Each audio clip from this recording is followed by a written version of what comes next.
Hello everyone, welcome back to our channel Tech Assist. In this tutorial, I'm going to show you how to add contact on your WhatsApp application. Now make sure to watch the video till the end and follow the instruction correctly. Now the most important thing is make sure that you are connected to your internet service. Only then you'll be able to follow the step. Now let us get started. So first of all, tap on the WhatsApp application. And as you can see, the interface looks something like this. Now in case if you have received a contact name on your WhatsApp messenger and now you don't know how to save this contact on your WhatsApp or your contact list, so in order to do that, now all you have to do is just tap on the message. So now down there, as you can see that I've received a contact number or a contact information.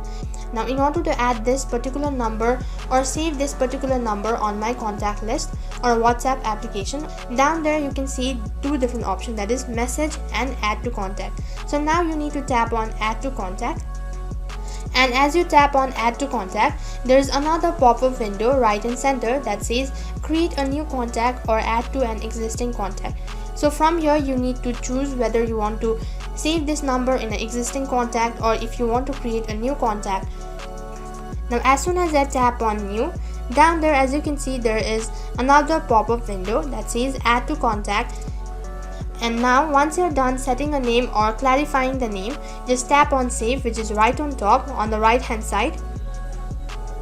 And now as you can see, the contact list has been saved. So in order to check whether your contact has been saved or not, now on this particular page, as you can see right in the bottom on the right side, down there you can see a circle icon, so just tap on it. So next page you have to select the contact or you can even search the contact. Now on this particular page, now tap on the magnifying glass or a search bar, which is right on top on the right hand side corner, and enter the name of a contact list. And here as you can see, the contact list has been saved, and this is how you can save your contact list on WhatsApp application. And that is all for this video. I hope the video was helpful. Make sure to like, share, subscribe and also hit the bell icon so that you never miss an update. Thank you for watching.